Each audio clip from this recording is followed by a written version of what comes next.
Hello, welcome to one more conversation in the series, The Activist Museum Going Deeper. I was actually missing this kind of conversations, and I'm particularly happy to have Anna and Gerald with us today. This is an idea that came up during lunchtime in a beautiful meeting we had in Georgia back in December. And I thank you very much once again for accepting the invitation to be with us today. I was thinking that we started this series of debates in 2021. I wasn't aware that it has been 4 years now, and all these discussions have been recorded. It's very rich material, beautiful colleagues we had with us, and you can find them all on our website, and I'll put the link on the chat. So I'm sure you've read the bio notes of today's guests. Anna works at the Wellcome Collection and Gerald at the Rijksmuseum. Although we are going to discuss titles in particular, I think we'll discuss words and concepts as well. Current political situation makes us realize how things can change from one moment to the other, and suddenly in a big democracy there are words that are not museums are not allowed to use, that they are taking off their websites, much less act upon those words, have policies regarding those words, and this is of particular concern to us. So Anna and Gerald, thank you very much for being with us today. I would start by asking you, what are those, we can call them complex or sensitive issues that your two museums have decided to approach in recent years? What is complex and what is sensitive? Anna, would you like to start? What a question to start. And actually, I can sort of feel in that question the quote marks around those words, which I think are doing a lot of the work. And it comes up, actually, that question comes up a lot at Wellcome Collection, even before I get into the list of exhibitions or programme kind of events, in that sometimes people talk about parts of our programme as being sensitive or controversial. And I try really hard not to use those words, because actually what Wellcome Collection is really interested in, so our vision is a world where everyone's experience of health matters. We're a museum and library dedicated to experiences of human health. That often the things that are perceived as being sensitive or controversial or complex to someone else might just be their lived experience, and it's business as usual, it's day to day. So actually some of the things when if I think about the answer to that question, we have had recent exhibitions and events that talk about kind of colonial history of collecting, and what we have taken from communities in relation to kind of health objects. We've had exhibitions that look at the history of racism in eugenics, and questions posed by a duo of black and white artists, kind of exploring that question. And a recent exhibition about the experience of becoming disabled as a child. So actually, when I realise when I say that list, it might sound very heavy. Actually, lots of those bits of programming are really there. They can be joyful, they can be kind of complex, and we have a mix of different reactions to them. But we're also conscious that if we frame it from a kind of a risk perspective, or thinking about what certain parts of the media might think of them, we do get grouped in with this is a woke outrage, or this is in itself deliberately controversial. My view is not all of that is in good faith, but in terms of what we do, I guess my summary of that answer would be, if we had a bit of our programming that didn't fall into those categories of sensitive or complex, I think we would be doing our strategy and our visitors a disservice, because actually I think we have an obligation to be looking at those kind of questions about what it is to be human and what it is to have what is perceived as good or bad health. Those things are always complex, and they are always sensitive to someone. Yes, thank you, Anna. So maybe before I pass to Gerald, I'll rephrase. Which are the issues that you think your audience might label as sensitive or complex or controversial, and that your museum decided to approach? I might pull out a couple, or maybe I'll pull out two that have happened recently that we did anticipate some negative reaction, and then right on cue we did get some negative reaction. So one was an exhibition, really brilliant, popular exhibition called The Cult of Beauty, which looked at how people had perceived their own sense of beauty in their human body, and changed it over time.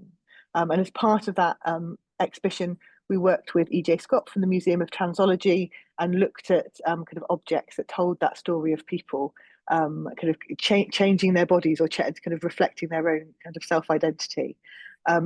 For me and for the organisation, if we had presented that exhibition, and particularly a section around how people made kind of physical changes to their bodies in order to feel more beautiful or more like themselves, it would have been perverse not to include trans stories of health, because it would have been such an omission. For me, it would have been clear that we were somehow self-censoring or we were removing a really key part of that story. So actually, that is particularly feels like the hottest button topic in UK media in terms of museums engaging with trans stories. So we did an awful lot of work in the background to prepare for that. And then we did get a piece in kind of mainstream broadsheet media criticising us. Another one, as I think that feels like that's like the low-hanging fruit in a way. That's like the most obvious thing that we could have done that would have provoked a reaction. But actually another area, this is a little while before, there's an artist called Deborah Kelly, who created a really phenomenal series of artworks in one of our permanent displays. And it's it's kind of range of people standing very confidently and proudly, and they're naked. And we change them from time to time. We changed one to show an artist with Down, and he was a completely active participant in the creation of that artwork, like everyone else in the series. But we had to be ready when we made that change. So actually, I think I sort of share those two examples of, I think sharing trans stories feels very obvious, but actually we got some very very sharp criticism about the change of the artwork to feature someone with Down syndrome. I think coming from a place of it appeared to be coming from a place of concern, but actually the outcome was the same. So I think they're on the same spectrum, but kind of contrasting examples of the kind of sensitivities that we're sharing. Yeah, thank you, Anna. Gerald. Yeah, if I think about things that might be sensitive to our audience, I think, to be honest, that the people that visit our museum and the topics that we just discuss often aren't that perceived as that sensitive, because we always try to tell a nuanced story where there's place for multiple perspectives. With us, it's more the case that sometimes if you announce a topic, then the debate in the media prior to the exhibition can take a certain route, which often is just one perspective, or in some cases even not a perspective of an exhibition. And since we are the National Museum of the Netherlands, we always try to figure out a way where we tell a story in a way that it's accessible to the broadest possible audience, because some museums might have a community because they're more localized than we, but our community is in a sense the whole Dutch society. So we always try to find a way that we can have multiple nuanced stories within an exhibition. So our visitors, I think, when they have read about the exhibitions and on the opinion pages of the newspapers beforehand, and what they see in the exhibition itself can be quite different. But that being said, of course, we have had some topics that have been part of such a debate in the previous years. We did an exhibition on the history of slavery in the Netherlands, an exhibition on the Indonesian fight for independence, and more currently, in past summer, we did an exhibition on gender identity through the ages. So that's those are topics that we know they're can be part of a debate in society that we try to navigate as good as possible, of course. Yeah. And why do you think it is important? I mean, it's so much easier just to look for peace and quietness, and not to bother people, so that people can feel more prone to coming to our museum without this kind of troubles, without having to think. It's so much easier, even though it is important. In your words, why is it important? Well, what I just said, we are the National Museum of Art and History in the Netherlands, and the stories that I just mentioned, and particularly maybe slavery and the fight for independence from our former colony Indonesia, those are an integral part of our history, and it's an history that concerns all of us. We think it's very important to also tell those stories that might be a little bit difficult or maybe not the nicest story to tell, because we also believe that by delving into these types of stories and putting these types of exhibitions on display, we can get a more complete picture of our history, and by that also understand society of today a little bit better. So that's, I think, a very crucial element of thinking on why we put certain exhibitions up or not. Thank you, Gerald. Anna? I would really agree. And I think there's something about like whether you are the National Museum of the Netherlands or my organization is in a very different context, but actually we're also aiming to engage a really broad audience. And for us, what feels really important is that everyone has the right to see their own lived experience of health reflected back at them. So actually, if we're not doing that, because we want to share the stories, we want to tell important stories of health, and be a more porous organisation. I think there's a real kind of wariness of that kind of colonial history of museums that we're here to tell you what the experience was. So actually, the more of a kind of sharing of experiences that we can do, if we do that, and we're ambitious and we have kind of the aim and the vision of making that change in the world. My view is that kind of risk of a negative reaction, it isn't a possibility. It's almost a necessity. If we're not getting some kind of friction, then the conversation I have quite a lot of the time with my team is are we doing our jobs right? Because if we were that kind of if we were always doing that kind of middle way, it wasn't too out there, I don't think we're doing justice to the ambition that we set out to do. Yeah. And I believe that by now we can say that we can foresee the friction even before it comes out in the newspaper or something, or somebody starts emailing us, or before it can get actually much worse. How do marketing or communication departments get ready for that? Who wants to go first? Anna? I can start if you like. We've really changed our approach to this in the last couple of years, and I think that's been really in sync with the kind of the ramping up of the reaction from the media. So I think at the beginning, when I joined Wellcome Collection, we were probably a little bit on the back foot and we were playing catch up. Where we have ended up with, so really starting with that work around the Museum of Transology. So that was a couple of years ago now. We do an awful lot of work behind the scenes and before something starts. So as you say, you can normally foresee where the friction points are going to be. And that is a really difficult process. I think when you're going through that as a comms and marketing team, that involves really thinking through what is the worst criticism or even abuse that we could get in response to this. And that emotionally is really grim. Like that is a really tough place to be in. And actually you have those really difficult conversations first, and including building up that relationship with, if it's an artist or a curator or a collaborator, and asking actually some questions at the beginning seemed quite odd. So actually one of the questions we now ask is if an artist even wants to know if we've received any criticism. So we give them the option to kind of be completely removed, or some artists really want to be involved. And actually when we ran that with that Museum of Transology example, and subsequently, we have those really tough conversations early on, and then it doesn't make it like feel good when you eventually get the criticism that you have predicted, but actually everything is really smooth. You've had all the really hot or spiky conversations first when you've been writing, for example, your reactive statements.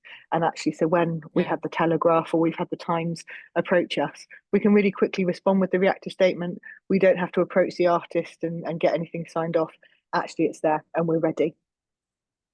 Okay, amazing. Gerald, how about your department? How do you get prepared for things that you can foresee that will cause friction or controversy sometimes? Well, I think my answer would be quite the same as Anna. We prepare, of course, very well, trying to think of what could be coming our way and how to deal with it. We create how do you say, regulations, etc. The Q&As on a very practical level. But also what we try to do is, if we know that something could be coming our way, how can we tell a story in a way that it's it doesn't get as big of this debate as it can be. So for instance, and it's also live and learn. So sometimes, you know, of course you do something and it doesn't work, and then next time you do it in another way. So for instance, if we create content series, do we do it in one flight, like we do 7 Instagram stories about a certain topic that we might think is important, but also a little bit tricky to tell? Or do we make it an integral part of the content concepts that we already have, and then it's more like business as usual? So you still tell the story that you want to tell, but you make it part of something else instead of putting it aside on itself. So that's more like ways on how do you navigate the stories that you want to tell in a way that people will, how do you say that? Be attracted to it, instead of it will become a subject of a debate. Yeah.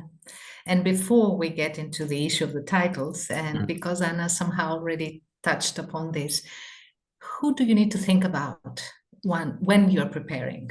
Who do you need to think about? Who do you need to care for so that you are prepared? Well, that's a very good question, and that's a very broad answer from our perspective, because what I just mentioned, we are the museum for every Dutch citizen. So that's the people that we care about and think about. But for instance, when you create an exhibition on the history of slavery in the Netherlands, then of course it's also very important to incorporate certain groups that have a connection to that.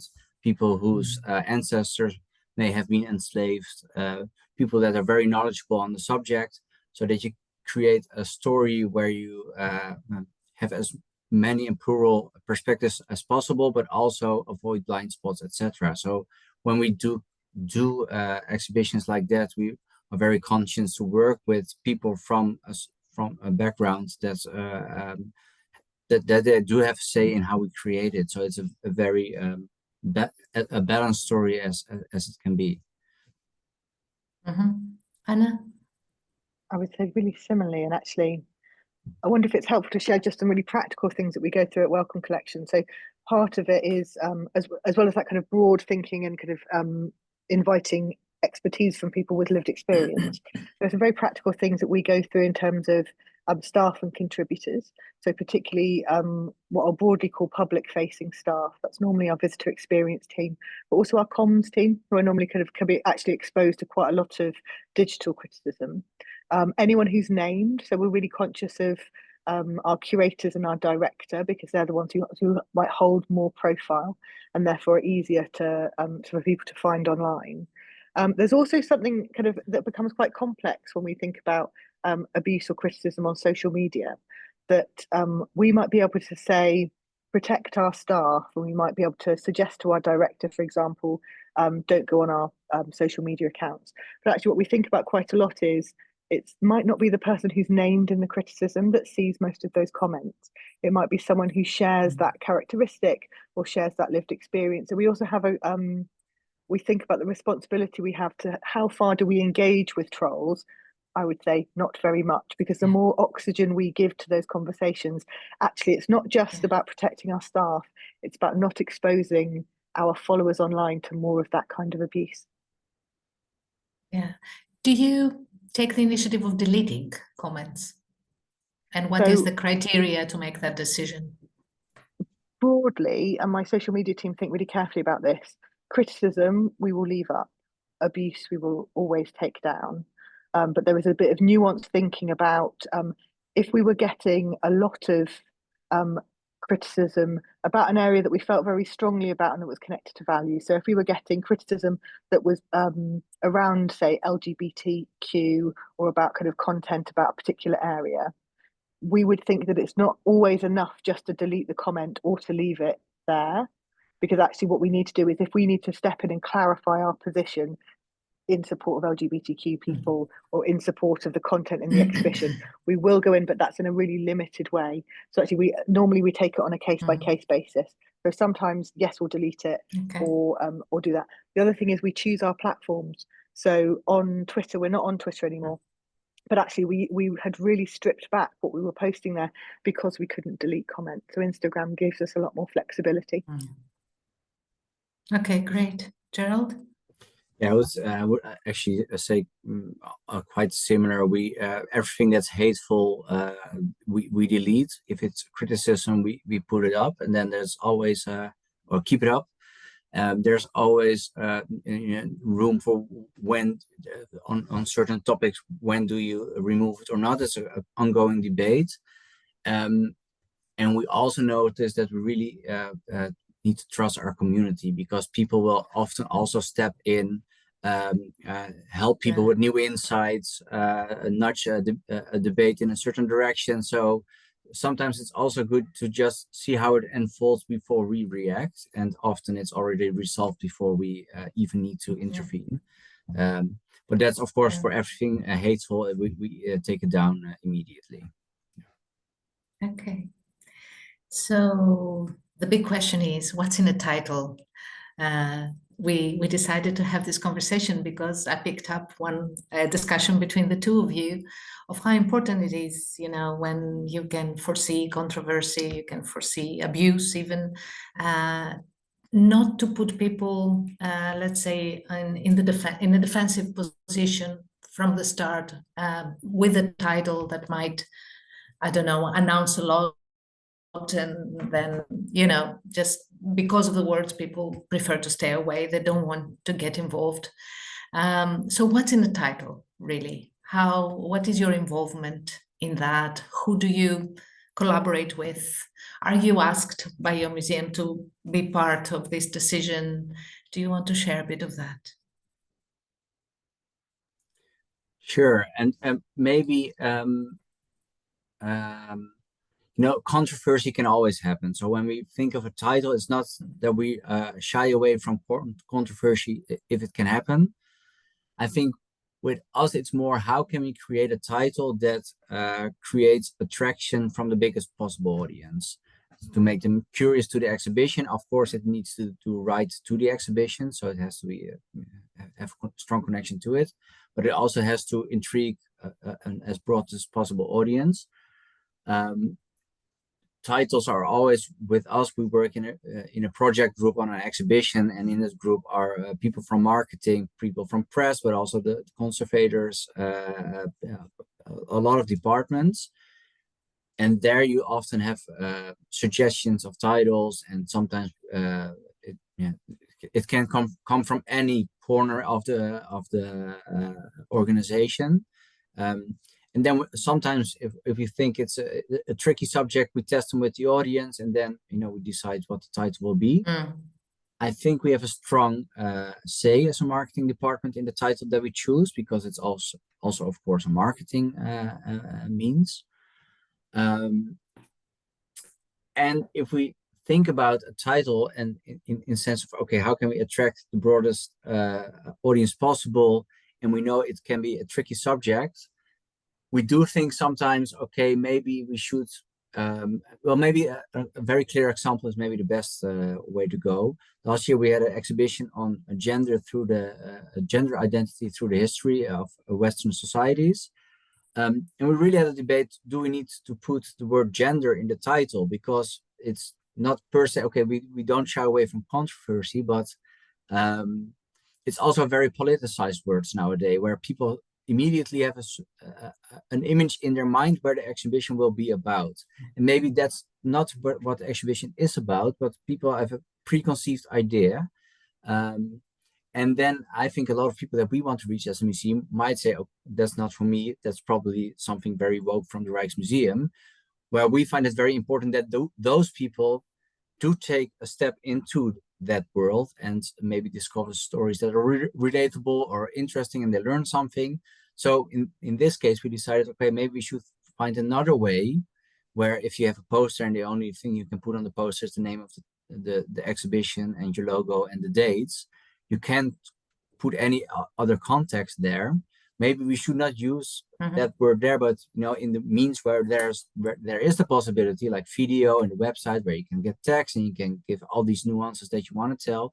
In the second step of their customer journey, maybe there you should give all the clarification, so to speak. So they already details. Yeah. Maybe a step beyond their own preconceived idea. And what was the name of the exhibition then regarding gender? The name became Point of View.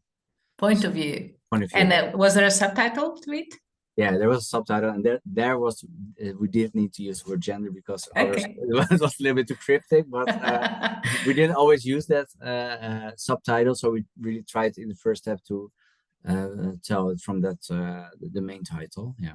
Great, thank you, Gerald. Anna, how about the Welcome collection?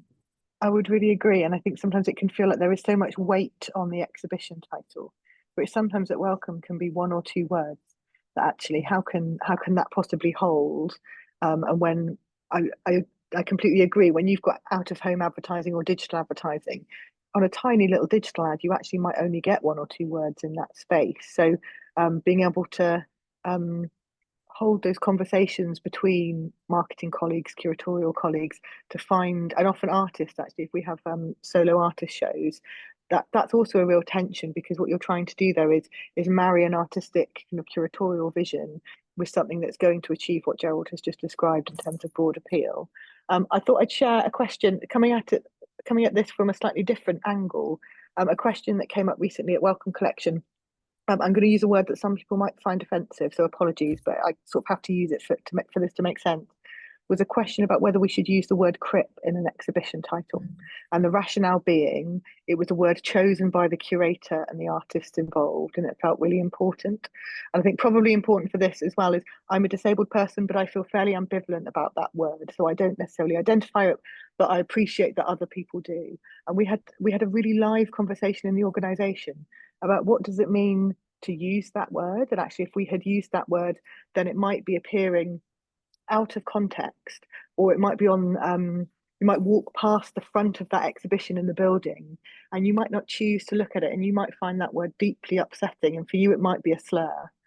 And actually, but not choosing that word would also mean looking like we being careful about what happens when we deny an artist, a curator, a disabled artist, the right to describe themselves. And actually, where we've where the conversation went to, we took an awful lot of advice from kind of other people's lived experience, kind of professional experience in this area. It contrasts, I think, really interestingly. So we decided not to on the basis of that advice, but in other areas we are using the word crip in the context of kind of artists and curators describing that work. So in the space it will be used. I think it contrasts really interestingly with an exhibition has just opened in Leicester, and its title is Crip Art Spazio. So it's a kind of joke about Italian, but it's very rooted in the disabled arts movement.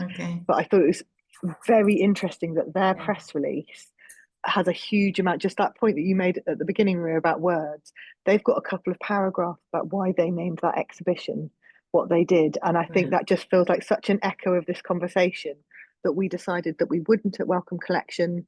And I still have mixed feelings about it. It doesn't fit, and it feels like one of those examples of there was neither a right way or a wrong way. But I think it's really interesting that that's coming up, and that there's that contrasting experience in Leicester just now.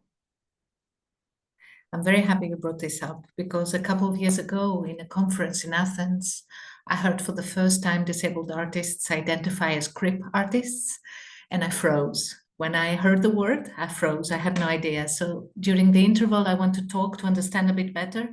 And actually, the way today people would not exactly consider it a slur to have the word queer in a title or a bio note, a CV. It's the same kind of process now with the word crip. The thing is, until society becomes aware of this, how we're dealing with a word that for many people still, exactly because they don't follow these developments, might be considered a slur or an offense. But I'm very happy you brought this up. There was a similar case in Portugal in a museum. In a training, colleagues told us that a lesbian artist, in her bio note, she used the word that is a slur in Portuguese to refer to lesbian women. And they didn't know, the museum wasn't sure what to do. They ended up keeping the word because it was the artist's choice. It was the way she identifies. And then, yeah, they had to give some context to that because, yeah, we're in that point where not everybody's aware and we could be creating more trouble. My last question that was not, we hadn't discussed it before, but it keeps coming up as I'm listening to both of you. Can you imagine yourself in a situation where a president or a government tells you, you're not going to use that word? Because this is what's happening to all the colleagues. Yeah, I'm really struggling to find an answer to that. I really wouldn't hope so in the Netherlands. And then again, we are living in very strange times where a lot of terrible things are happening. So I would hope not, but you can never know, of course. Mm. And then of course Anna? we are part of the Dutch. We are funded by the government, so there is a strong correlation. We don't own the collection that we have. It's the collection of the Dutch government, so to say. So there's a very strong connection. So you can't predict the future, but let's hope not. Yeah. Mm. Oh, it's such a hard question, isn't it? And actually, in some ways, Welcome Collection, because we're an independent museum and library, so we are often somewhat removed from those kinds of restrictions that government puts on organisations. But actually, it makes me think a different version of that question would be if the kind of anti-woke culture wars narrative expanded. So I think it doesn't even have to be a government edict that says you can't use these particular words anymore. It could be that if the feeling in mainstream media is that actually these words are unacceptable, that pressure can be more insidious and can come at you in different directions. And I think a number of things that sort of sparks in me is, one, you have to really know what you stand for, and you have to be able to really go down to your kind of core values and beliefs and go, because I think if you're wobbly at all, that's when, if you get a rule change or something, then you can go, oh, you start to doubt yourself.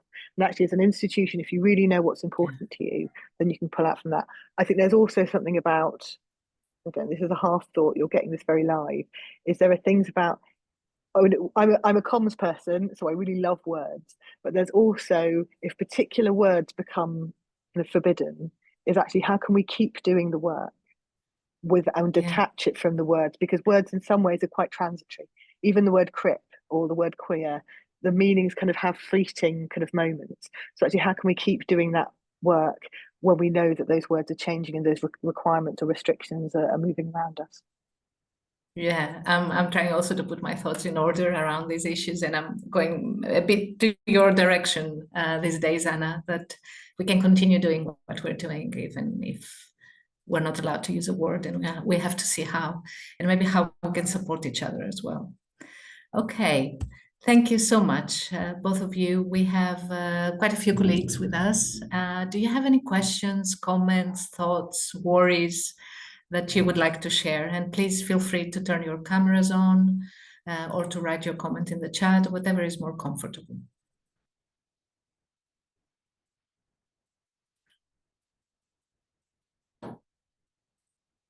We'll give it a few seconds for people to think.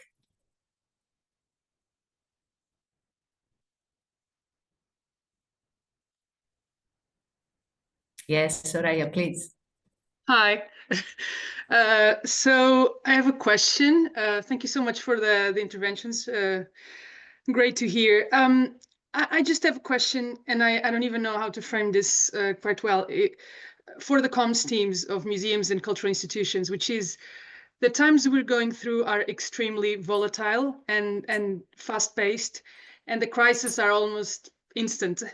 And so no matter how much comms teams can prepare and think where the crises are coming from, sometimes we need to deal with the unexpected. And so my question is, how can the comms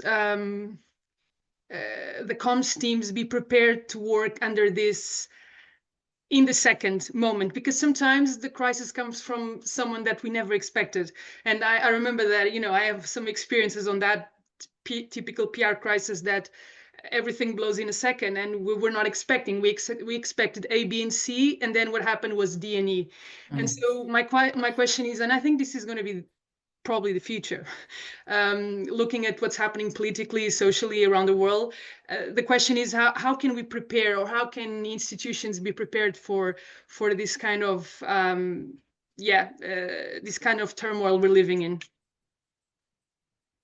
Thank you. Thank you, Soraya. Who would like to try to answer this question? I can jump in, and then just Gerald, to tell, you can correct sorry, me. Anna, just to tell Soraya, if you want to keep your camera on, please do, so that now we can have a discussion. And other colleagues as well, please turn your cameras on if you want, so that we can feel we're in good company. Please, Anna, yes. Also, I should say, me and Soraya worked together a very long time ago, so it's really nice to see you. I think in some ways you can't. So there's just that kind of, I think there's a helpful acceptance that that kind of stuff is going to come your way. And I think sometimes I have worked with colleagues out, not in Welcome Collection actually, who have asked for absolute preparation and a guarantee that you'll always know what's going to happen. It just won't happen. So actually, I find that quite reassuring.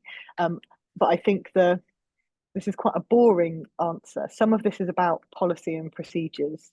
So having a really solid set of kind of go-to. So if you're caught out, actually you know what the system is, you know where to escalate that conversation to, and how you quickly pull together a response.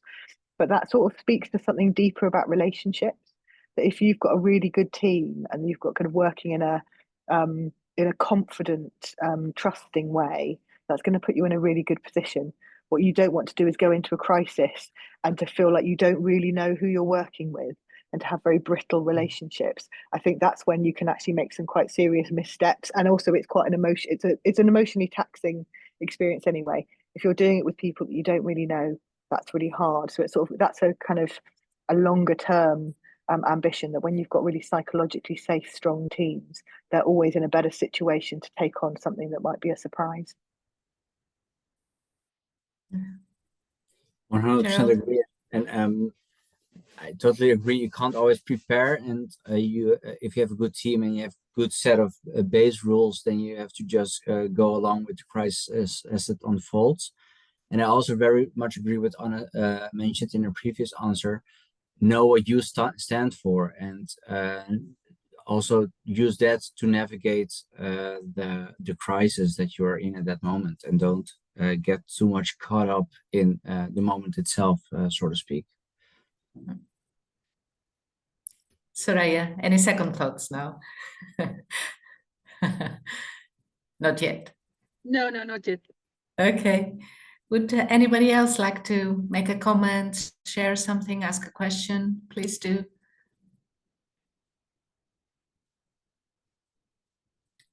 I was thinking when Anna said you need to know where you stand, your mission, etc.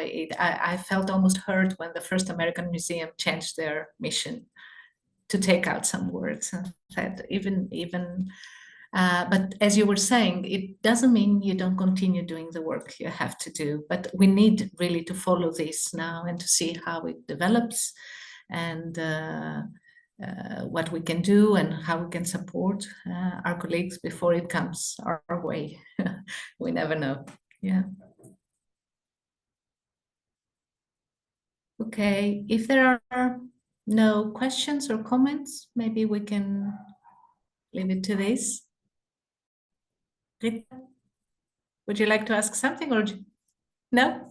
Okay. Okay, so it was very nice to have you with us. It was very nice talking to you. Please, we'll have the recording of this discussion online soon on our website and on our YouTube channel. And to check previous conversations. Now that I realize it's been almost 4 years, it's a long time and it's lots of material.